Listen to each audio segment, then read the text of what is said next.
Welcome to Tackle Tuesdays, a webcast series that explores and examines different topics and issues in organizational behavior. My name is Joanna Pagonis. I am your host for today's webcast show. I am also the owner of Synogap Solutions, a leadership consulting firm where we partner with organizations to design and implement employee engagement strategies that improve productivity, team culture, and also work with leadership within the organization to develop leadership skills and emotional intelligence. So today we're going to be focusing on academic advising, specifically how to effectively advise in a virtual reality. And there'll be a lot of parallels that you can draw from if you work in a business setting and supervise others, because many of the things we're going to be talking about directly apply to how to advise and support others in their personal and professional development, whether that's in an organization or within an academic institution. And so academic advising has come a long way in the 21st century. Being an academic advisor is not just about helping students register for courses anymore, but really it's about being a mentor and a coach that invests in a person's academic and personal growth. Creating bonds is key in being an effective advisor and can often take numerous in-person, one-on-one visits. But now with universities transitioning their semesters to an online format, how can the bond between advisor and student be forged in a new virtual reality? So before I introduce my guest for today, I just want to remind you and encourage you, whether you're joining us through Zoom or through Facebook Live, that if you have any questions or comments that pop up for you throughout the next 30 minutes, please go ahead and write them in the group chat and I'll read them out loud and bring them to our guest's attention. So our guest today is Nada Abu-Merhy. With a career spanning over 20 years in higher education, Nada has enjoyed the last 13 years as an undergraduate student advisor in the Department of Kinesiology and Physical Education at McGill University. And McGill University is my alma mater, and so I did my master's there. And Nada, although I was doing my master's in educational psychology, Nada was an academic advisor that I actually sought advice from often because that's how wonderful she was. And navigating through university in terms of its complexity around, I know, everything from how many credits do I have left to take? What if I want to transition to full-time to part-time to, oh my God, I'm stressed for my finals. What do I do? I mean, she was just always there for me. And so in speaking with her for today's show, I thought it would be wonderful to get her perspective on how things have been going on in the academic world, especially because things are shifting there quite drastically too. So thank you, Nada, for joining us. How are you today? I'm doing well. Thank you for having me. You're very welcome. You're very welcome. So tell us a little bit more about your role and what do you do exactly? So fundamentally, academic advising has really evolved in the last 20 to 25 years. It started to blossom more in the States, and we're catching on here in the Canadian context. Ultimately, we don't just sit with students and remind them of what courses they have to take when and how many credits they need to graduate, but we're actually investing in the advisee in terms of their personal growth and their development as a human being. Everything is about bringing together their personal long-term career goals and aligning that with the academic program that they're currently in and what steps they can take moving forward to try to attain or reach those goals. And so it's not just about their academics, it's about getting to know themselves and getting to be comfortable with making decisions and not just waiting for someone to tell them what to do, when, and how to do it, but learning the skills that they need to be able to function and make decisions and choices for themselves as well. So I spend a lot of time mentoring and coaching my advisees these days, which is a pleasure because I get to know them. So how did you get into advising? So in the McGill context, it was really quite, it was by happenstance. There had always been program coordinators and people that, whether the term advisor was used or not back, 25 years ago, but there were always those designated contacts that students could go to make sure they're on track for their program and for the courses that they have to take to complete on time or whatever their timeline may be. And so I started out as a coordinator over 20 years ago. Actually, I did a few other stints in other roles as well. The only office I have not sat in the Faculty of Education at McGill is the Dean's office. I sat in continuing education. I've sat in the distance ed office when we had distance ed. I sat in the educational and counseling psychology department as a departmental resource secretary type position.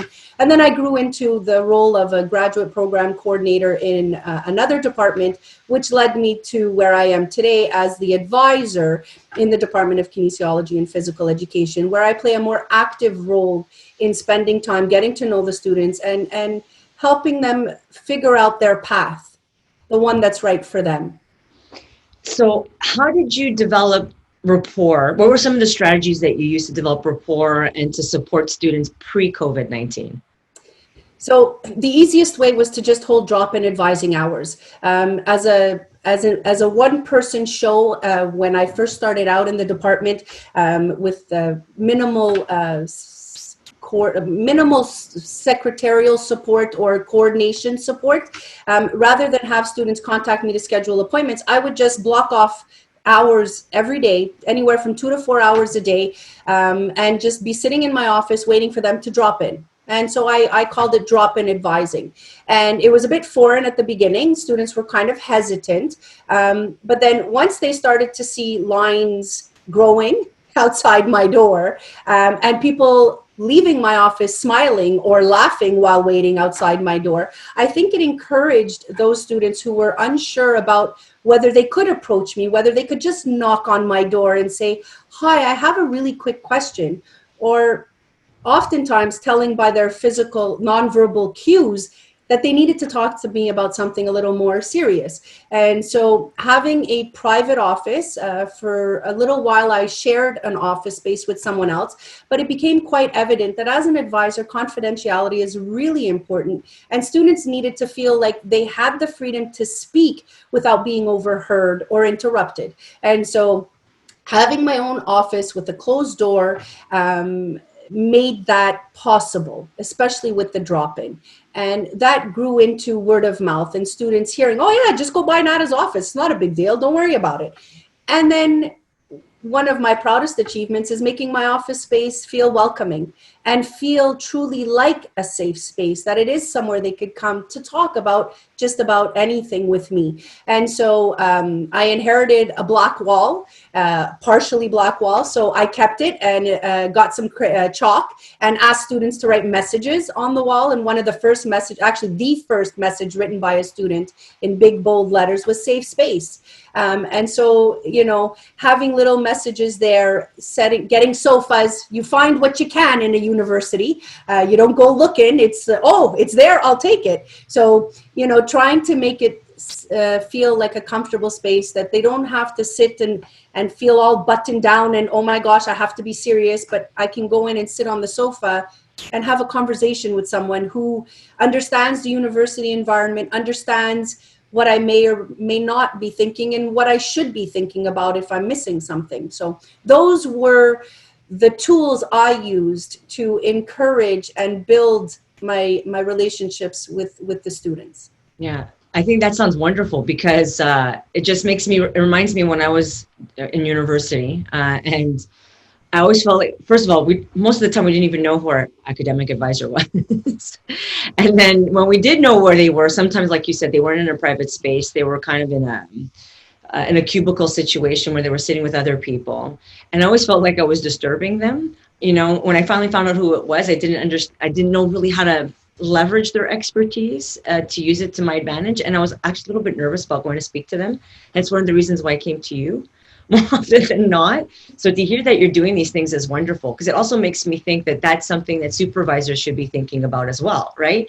So like, how are you making it, are you inviting people in by the not only the things that you say, but how your office space looks like when people come in, and then when they do come and see you, how you interact with them. But I think you've really done a lot, very different from my experience in university of how, you know, taking academic advising to a really interpersonal, another level where students can feel like they can come to you to talk to you about anything, really, not just, you know, how many credits left do I have to take and what courses, what are my elective versus my mandatory core courses, you know?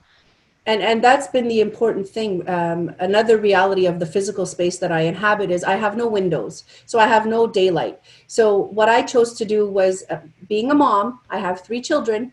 They've been with me since I've been there, and so I use their artwork to decorate part of my office, to kind of bring some color and whimsy into the space, and so that they can see that I'm a real person too. Yeah. I probably have things going on in my head or outside of that door, that aren't necessarily relevant to what I do within these walls. And I think that has also helped, along with some ambient lighting, not the harsh fluorescent lighting that we all live in, commercial office spaces. And so those are all little things that I feel allowed the students to see that I was willing to share a part of me with them. Yeah. And I continue to be willing to share a part of me with them. And hopefully that has helped in them feeling comfortable enough to share with me what they're thinking about, what they're contemplating, what they're sure about, but not sure how to get to. And so showing them that I'm willing to share, I think, has also helped tremendously in building the bonds that I've built with the students. And not for nothing, but with my virtual office, I had to have some sort of remembrance of my office at work. So I actually put up my children's artwork behind me. Yeah. And when I meet with them, I make sure my camera is directed there so that they can get the feel of, oh, look, she's kind of still in her office, because she's still sharing with me her personal space, So those are the little tips that I have. And I've received feedback from colleagues as well. And one colleague in particular who I'm in the process of training. And, it's nice to hear from my colleagues that they recognize that the skill sets that I bring to the table are clearly what make me so effective in being the advisor that I am for our students. And these are skills that anybody can learn.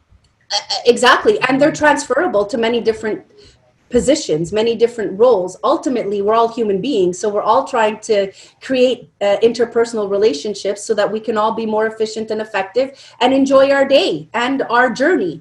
And we have to do that whether it's a supervisor, supervisee, advisor, advisee, boss, and subordinate, or 2 colleagues who have to work together on something.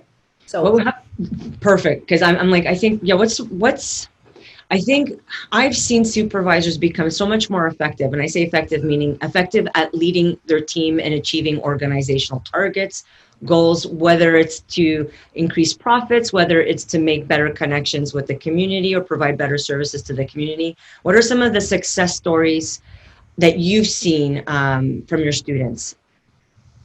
From the relationship that you've had with them? How do you feel like, what's some of the feedback that you've gotten from them around how their lives have improved? Or so I have 2 stories to share. Okay. So the first one is in 2013. I don't usually go to the student annual party. They're formal, they call it. I just feel, because of my professional role and my involvement in their lives, I wasn't necessarily comfortable going to a party atmosphere and interacting with them in that way, as friendly as I am with them. But in 2013, the executive of the student association, because our department has our own student association, they for all intents and purposes begged me to attend, and they even offered to pay for my ticket, and I was really looking forward to it. I thought, you know what, why not? There's nothing wrong with this. I'm social with my colleagues. Why can't I be social with my students, right? And so I got all dolled up, and I went to the formal. It was at a reception hall, and throughout the evening, at one point, all of a sudden, I'm standing at the back of the room, and I see all the eyes ahead of me leading towards the stage all turn and look at me. And I was very confused, and I'm standing with a colleague, someone who teaches in the department. And she's like, Nada, they just called you up to the stage. And I'm like, no, it's not possible. It can't be. And I'm a pretty outgoing person, but I was clearly taken aback by this. And so I made my way very slowly and shakily to the stage. And the president of the association presented me with the MVP award from SAPEC. That's why they wanted you to go. That's why they wanted you to go. That's why they really wanted me there. You went.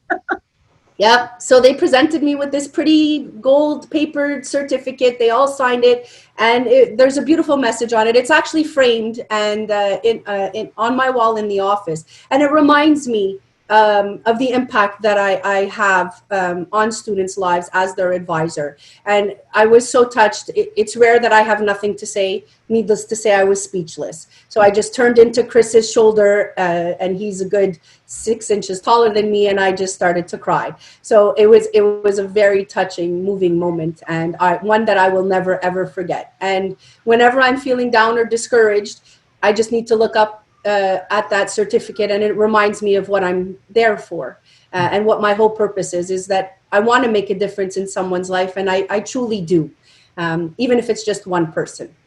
And then another great story is many of the students in one of my programs, their ultimate goal is to get into med school. And so it takes a couple of tries. And I'm pretty brutally honest with them. And I tell them that from the outset. It may take a few tries, 3-4 times before you get in, but don't give up if that's what you really want. Just make sure you have fun along the way. So whatever choices you make in terms of your continued academic progression leading to medicine, make sure you choose something that you're enjoying.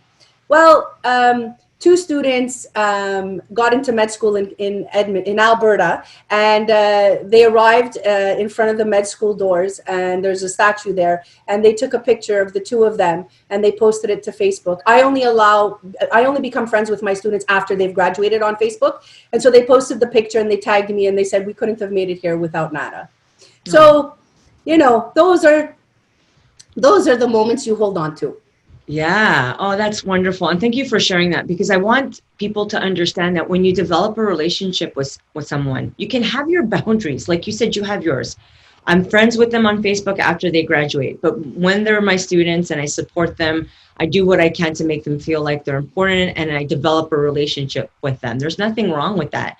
And it can go a long way in helping somebody succeed. And if they succeed, then the organization's successful, right? McGill wants people to graduate. They want them to move on and to continue, you know, either their graduate studies, whether it be at McGill or another university, because they love it when people can come back and share their success stories of the positive experiences that they had through McGill. So you really contribute to that. So thank you for sharing that. So Thank you for letting me.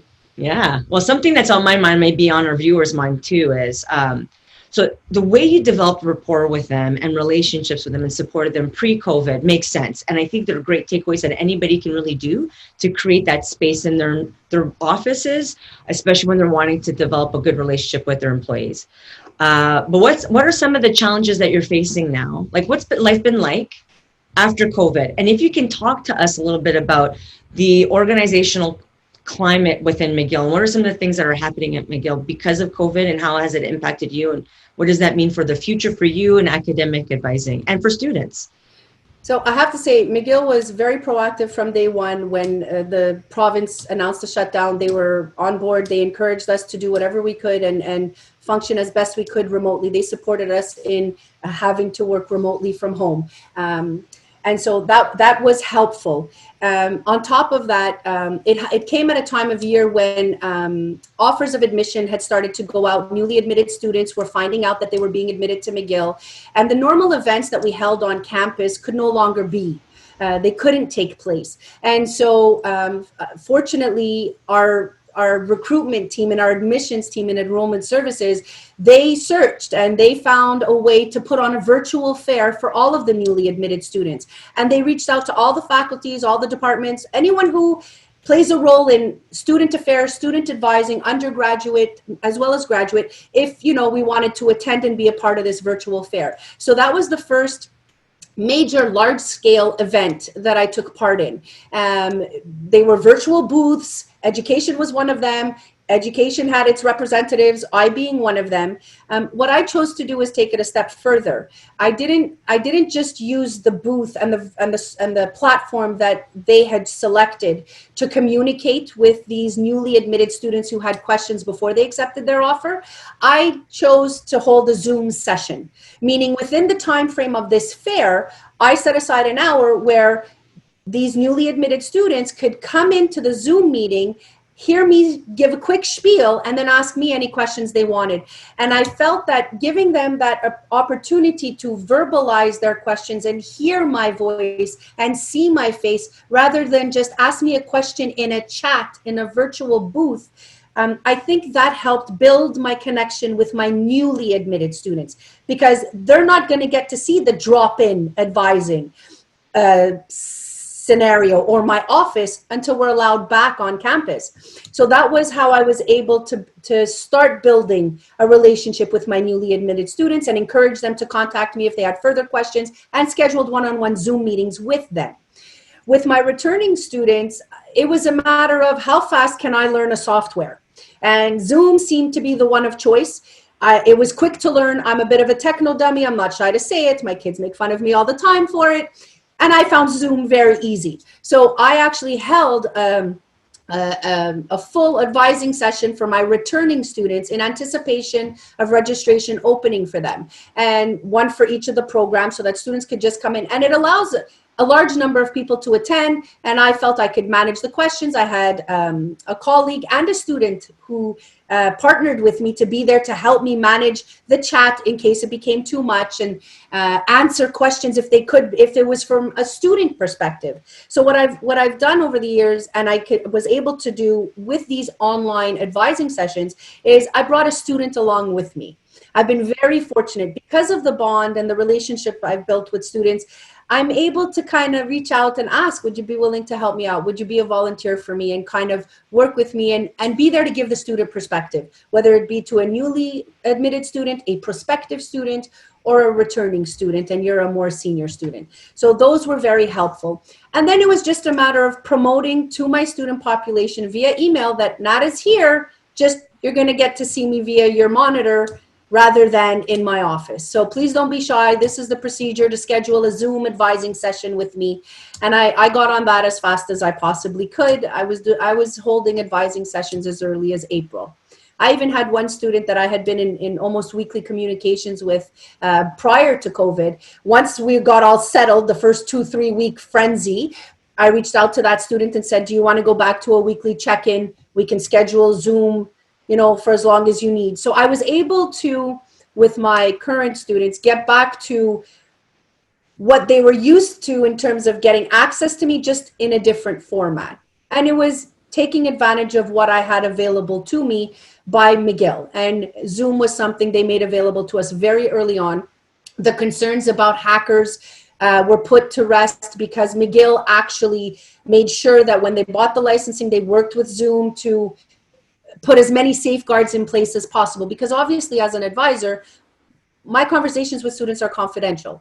And so you want to maintain that confidentiality and respect that and make sure we're not breaching any policies or procedures. Yeah. Oh, that's good to know that McGill stepped in and did what they needed to do to make sure you had the tools to succeed in your role.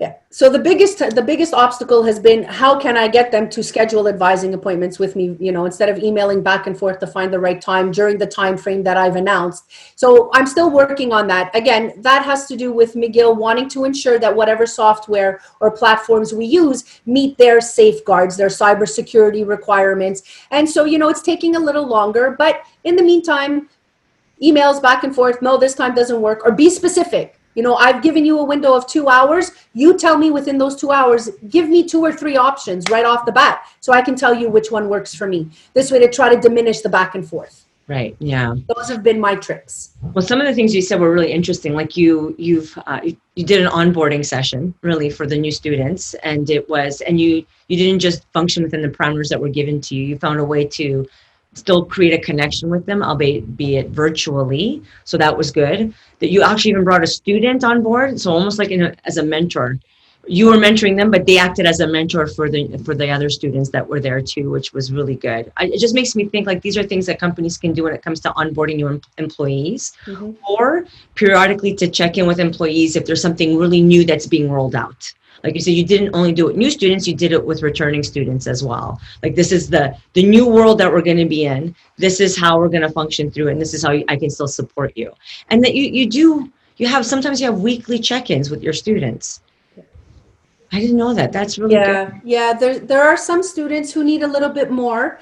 And, I do the best I can to make myself available to them and provide them that comfort. that they need, knowing that they have someone that they can speak to on a regular basis. Aside from everyone has many things going on in their lives, from therapy to responsibilities to sports. I have a high percentage of varsity athletes, so everyone has different and competing sometimes responsibilities. And so, some students need to know they have a place that they can go once a week, once a month, once every 2 weeks, whatever the case may be. I do my best to provide them that safe space to come and just, even if it's just to put their feet up on the table in front of the sofa and decompress. It's a safe space, and that's what it's intended for. It's to give them somewhere to go if they don't know where else to go. And so now that, so McGill is going, all classes are going to be virtual now, right? No face-to-face in class sessions, all online? So the official policy is all courses are being delivered remotely for the fall semester. As directives are changing from public health here in the province of Quebec, there's now talk of initiatives of holding some on campus, whether it be smaller seminar group sessions or other types of events. For example, orientation for new students, all those students who were offered admission and accepted the offer and have agreed to come. Well, we always hold an orientation session for them. It's part of Discover McGill Week. And so I'm working on that now. I'm debating between a live stream where we invite a maximum of 30 students, depending on the space I have. I can't put more than 30% of what the space holds, but then live streaming to all those students who can't come in physically, because we've told them you can stay home. It's okay to stay home, but give them and make them feel connected one shot rather than just a Zoom session that they watch the recording of later. So these are little details now that I'm learning about myself and my ability to think outside the box and be curious about technology. I really, like I said, I truly am a techno dummy. And so it's this situation, COVID, this pandemic has really forced me to push my boundaries and to look into things that I never would have thought of beforehand or even considered thinking of beforehand. And it's exciting. It's a challenge, but it's an exciting challenge. It's scary, but it's okay, because obviously we're managing. Many of my colleagues are doing the same things I'm doing. We meet, we have a group called the Student Affairs Collective. We try to get together, a group of us advisors, whoever's available, anyone who, is involved with student affairs at the university, and we share our experiences and ideas and what tips and tricks and tools and softwares have been working for us. There are those who are a little slower to jump on the bandwagon, and that's okay. That's their prerogative. But at the end of the day, hopefully the students are recognizing, just like as an employee of McGill, I am recognizing that they're trying, they're doing their best in this unprecedented time to give me what I need to get my job done, because I'm someone who wants to get my job done, regardless of where I'm sitting. Yeah, I love that. So if there's a willingness from you to take risks and do something different, then the organization needs to be able to invest back into you by giving you the tools that you need to be successful. It's hard to be innovative. And sometimes innovation isn't big, grand things. It's little things like, give me this one tool, like give me access to Zoom, that one thing that can really help me advise and connect with people in a different way. Is, if people are willing to take the risk and do something different, then the organization should be able to at least recognize that and give people the tools that they need to do that. And I love what you said, because I feel like I've experienced the same thing too, where the things that I've learned to do in such a short period of time, I wouldn't have had the opportunity to do if there was no COVID. It's forced, Bill Ekstrom did a TED talk and he says, why comfort will ruin your life. And so people can say, okay, here's an opportunity to try. I may fail, but you know what? Sometimes I think we see failure in like this big grand thing. It's like failure isn't necessarily like you fall flat on your face. You try something, it doesn't work, there's a technical glitch, but you live through it, you move on, and then you're much better when you implement it the second or third or fourth time, right? So if you're willing to expose yourself to little mini mistakes or little screw ups, and you can get through that, just imagine how much more the people that you are providing a service to will benefit, right? Whether you're an academic advisor or whether you're a supervisor or whether you're somebody who's engaging with clients or stakeholders, it's worth the risk is what I'm hearing you say. 100%. Well, now it's actually 10:30. We've reached the end of our Tackle Tuesday session. So is there any last thing that you'd like to share with our viewers? Maybe one takeaway, something that you felt like you really gained a lot, like you shared a lot about what you've learned, but is there one last thing that you'd like to share before we say goodbye? I think at the end of the day, regardless of what role we play in whatever organization we're a member of, don't Oh, you froze. And we were just be talking. afraid. Oh, sorry, repeat Because, it again. Oh, and sorry, Nana. You you froze. froze. Yeah. Okay, but say it again. I apologize. Talking about technical glitches, right? Yeah, my Okay. internet connection is unstable. Sorry, I just got the banner across my screen. So I just want to say, don't be afraid. I tell my students this all the time. It's okay if you fail. It happens. It's what you do with that afterwards. Mm-hmm. Do you let it crush you and keep you down and not move on from it? Or do you say, wow, I learned big there. What were the mistakes I made that resulted in that happening? And how can I modify so that I don't let it happen again in the future? And so I think that's what COVID is teaching us. It's that we need to accept the fact that sometimes things are going to happen, no matter how well we prepare, plan, and think about it. Sometimes there are going to be things out of our control, and that's okay. Don't be afraid to still push through and find ways to make things work regardless. Absolutely. Well, thank you so much, Nana, for joining us today. I wish you Thank the you best of. Yeah, you're welcome. I wish you the best of luck as you progress through the academic semester and year, I should say. I'm going to be transitioning this webcast to a podcast, so I would love to have you back on the show to talk about where are we at now, maybe at the end of the fall or the beginning of the winter semester. How are things going and evolving? Because I think many of the things you shared, anybody can take a lot from that and learn from that and implement many of the things that you said. So thank you so much.